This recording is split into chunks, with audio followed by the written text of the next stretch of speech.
হুজুররা দোয়া করলেই দোয়া কবুল হয়ে ইস্তেসকার নামাজ পড়ে বাড়িতে এসেছে, তারপরে রাতের মধ্যে বৃষ্টি হয়ে গেছে। তো এখন কেন হচ্ছে না? তার মানে বাংলাদেশের সব হুজুর কি ভুয়া? আব্দুল হামিদ খান প্রশ্নটি করেছে যে মুহতারাম, বৃষ্টি প্রার্থনার জন্য, বৃষ্টির জন্য সবাই সালাতুল ইস্তেসকার নামাজ আদায় করে, অন্য কোনো আমল আছে কিনা বৃষ্টি প্রার্থনার জন্য? অন্য কোনো আমল আছে কিনা? খুব ইম্পর্টেন্ট একটা বিষয়। সারা দেশের মধ্যেই কিন্তু সালাতুল ইস্তেসকার নামাজ মানুষ আদায় করছে। সালাতুল ইস্তেসকা ছাড়া আর কোনো বিষয় আছে কিনা বৃষ্টির জন্য, যে আল্লাহ তাআলা বৃষ্টি বর্ষণ করবেন? এবং আরেকটি কথা আমাদের অনেক ভাইরা বলতেছেন, উনিও এখানে লিখেছেন যে আগে শুনেছি ময়মুরব্বীরা আমাদেরকে বলেছেন যে হুজুররা দোয়া করলেই দোয়া কবুল হয়ে ইস্তেসকার নামাজ পড়ে বাড়িতে এসেছে, তারপরে রাতের মধ্যে বৃষ্টি হয়ে গেছে। তো এখন কেন হচ্ছে না? তার মানে বাংলাদেশের সব হুজুর কি ভুয়া?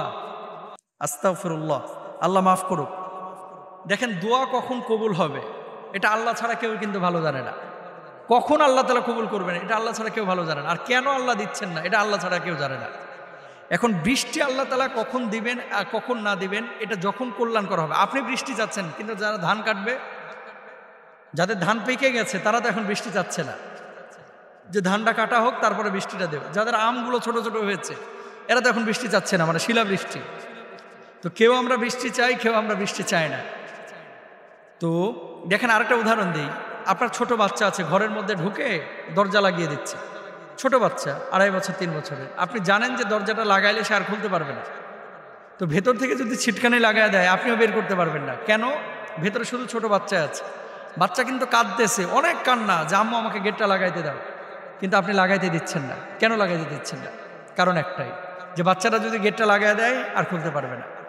তো আপনি চাচ্ছেন, কান্না করছেন আল্লাহর কাছে, আল্লাহ বৃষ্টি দাও, আল্লাহ বৃষ্টি দাও, আল্লাহ বৃষ্টি দাও। কেন আল্লাহ দিচ্ছে না? ইন ফিউচার এটার ভিতরে কোনো কল্যাণ আছে কিনা এটা তো আল্লাহ ছাড়া কেউ ভালো জানে না। এটা জানে না। ওই বাচ্চা যেমন জানে না যে দরজাটা লাগাইলে পরবর্তী সিচুয়েশনটা কি হবে, দরজা ভাঙা লাগবে, গ্রিল কাটা লাগবে, তদ্রূপভাবে আমরা মানুষও কিন্তু জানি না যে ইন ফিউচার কি ঘটনা ঘটবে। আমরা কিন্তু কেউ জানি না। এই জন্য আমাদের দায়িত্ব হচ্ছে দোয়া চালিয়ে যাওয়া। ইস্তেসকার নামাজ। আর একটা বিষয় বলেছেন যে বাংলাদেশে এত আলেম ওলামা হুজুর এরা দোয়া করতেছে, বৃষ্টি কেন হচ্ছে না? কে বলছে হচ্ছে না? সিলেটে বৃষ্টি হয়েছে, রাজশাহীতে বৃষ্টি হয়েছে, তারপরে আপনার এই যে দক্ষিণাঞ্চলে কিছু জায়গায় বৃষ্টি হচ্ছে। তো এখন আল্লাহ কোথায় দিবে না দিবে এটা তো সিদ্ধান্ত আপনার। আপনি তো জীবনে মনে করেন 300-র উপরে দোয়া করেছেন, অনেকে 3000টা দোয়া করেছেন। কয়টা দোয়া আপনার কবুল হয়েছে? আপনি বলবেন হুজুর 20টা হয়েছে, বাকিগুলো হয় নাই। তো তার মানে আপনিও ভুয়া ব্যক্তি। এখন দোয়া করার পরে সাথে সাথেই যদি কবুল না হয়, সেখানে ভুয়া স্বীকৃতি দেওয়া বা সার্টিফিকেট দেওয়া, এটা কিন্তু মুসলমানের উচিত না ভাই। তাহলে আপনিও ভুয়ার কাতারে পড়বেন। হ্যাঁ, সবার সম্পর্কে ভালো ধারণা আমাদের হবে, থাকতে হবে। সালাতুল ইস্তেসকার পাশাপাশি, সালাতুল ইস্তেসকা খেয়াল করেছেন আপনারা, আমরা কিন্তু দোয়া এইভাবে করি না, দোয়া করি এইভাবে। খেয়াল করেছেন আপনারা? দোয়াটা কিন্তু হাতটা উল্টিয়ে আমরা করি। কেন করি? বাংলাদেশের 99% মানুষই জানে না কেন আমরা হাত উল্টিয়ে ইস্তেসকার নামাজে দোয়া করি। কারণ হচ্ছে, আল্লাহ আমরা গুনাহ করেছি, গুনাহের কারণে হয়তো বা আপনি রেগে আছেন, আমাদের বৃষ্টি বন্ধ করে দিয়েছেন। আল্লাহ আমরা গুনাহটা বর্জন করেছি, আপনি আমাদের গুনাহগুলোকে নেক দ্বারা পরিবর্তন করেন। আমাদের পূর্বের অবস্থাটাকে পরিবর্তন করে আপনি, মানে গুনাহের অবস্থাটাকে পরিবর্তন করে সওয়াবের অবস্থায় নিয়ে আসেন। আর আল্লাহ অবস্থান যে পরিবর্তন করবে, অবস্থান কি? মোবাইলের এই পার্ট, ফ্রন্ট পার্ট একটা, ব্যাক পার্ট একটা। ব্যাক পার্ট দেখতে একরকম, ফ্রন্ট পার্ট দেখতে আরেক রকম। তো আমি যদি ফ্রন্টে দেখাই একরকম পরিবর্তন, আমি যদি ব্যাকে দেখাই তাহলে আরেক রকমের পরিবর্তন, তাই না? তো আল্লাহ সুবহানাহু ওয়া তাআলার কাছে আমরা সবসময় হাত পেতে দোয়া করি এইভাবে। এইভাবে দোয়া করা, হাত উল্টের উদ্দেশ্য হচ্ছে যে আল্লাহ পূর্বের অবস্থাটাকে আপনি পরিবর্তন করে, আপনার যদি রাগ থাকে, আমরা যদি গুনাহ করে থাকি, ক্ষমা করে আপনি নতুন করে আমাদের অবস্থান পরিবর্তন করে আমাদেরকে বৃষ্টি দান করেন। এর জন্য চাদর নিয়ে কিন্তু ইস্তেসকার নামাজ আল্লাহ রাসূল সাল্লাল্লাহু আলাইহি ওয়াসাল্লাম যেতেন। ডান পাশের চাদরটাকে বাম পাশে দিতেন, বাম পাশের চাদরটাকে আল্লাহ রাসূল সাল্লাল্লাহু আলাইহি ওয়াসাল্লাম ডান পাশে দিতেন, মানে পোশাকটাকে পরিবর্তন করতেন। এটা আমাদের বাংলাদেশের মানুষ অনেকে হয়তো জানেন না, আজকে জানলেন। সালাতুল ইস্তেসকা যে কোনো সময় আপনি পড়তে পারেন, হারাম ওয়াক্ত ছাড়া। ফাঁকা মাঠে যাবেন এবং কাঙ্গালের মতো যাবেন, খুব একবারে শুটেড বুটেড হয়ে না। মানে আপনি যে বিধ্বস্ত, আপনার যে বৃষ্টি প্রয়োজন, এটা আপনাকে বুঝাইতে হবে।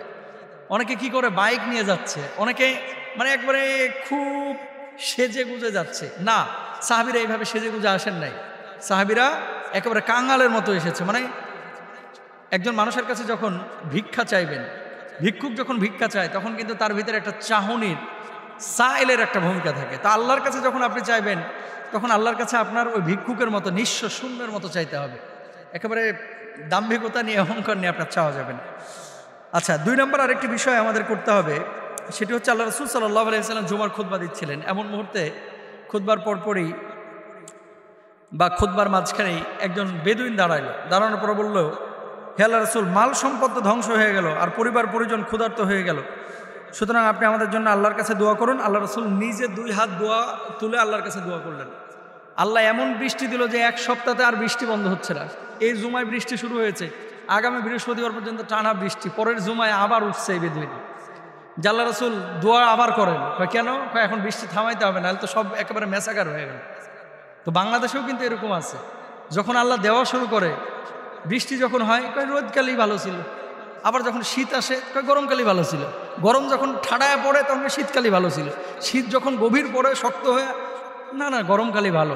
মানুষকে পৃথিবীতে আপনি শান্তি দিতে পারবেন না ভাই। মানুষকে শান্তি তখনই মানুষ পাবে যখন জান্নাতে যাবে। পৃথিবীটা আসলে শান্তির জায়গা না।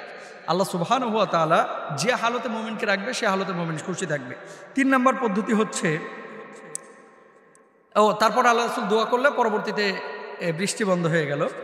বেশি বেশি বৃষ্টির জন্য আল্লাহর কাছে ফরিয়াদ করবেন, আল্লাহুম্মা সাইবান নাফিয়া, দোয়া করবেন আল্লাহুম্মা হাওয়ালাইনা ওয়ালা আলাইনা, বেশি বেশি সাদাকা করবেন। 4 নম্বর হচ্ছে, চতুর্থ পদ্ধতি হচ্ছে ইস্তেগফার বেশি বেশি করবেন। কুরআনুল কারীমের 71 নম্বর সূরার 10 এবং 11 নম্বর আয়াতে আল্লাহ সুবহানাহু ওয়া তাআলা কি বলছেন? ইস্তাগফিরু রাব্বাকুম ইন্নাহু কানা গাফফারা ইউরসিলিস সামা আলাইকুম মিদরারা। ইস্তেগফার বেশি বেশি করো, আল্লাহ সুবহানাহু ওয়া তাআলা আকাশ থেকে বৃষ্টি বাড়িয়ে দিবে। তাহলে আমরা সালাতুল ইস্তিসকার পাশাপাশি আরো 3টা আমল করব বৃষ্টির জন্য। আল্লাহ তাআলা আমাদেরকে তৌফিক দান করুন।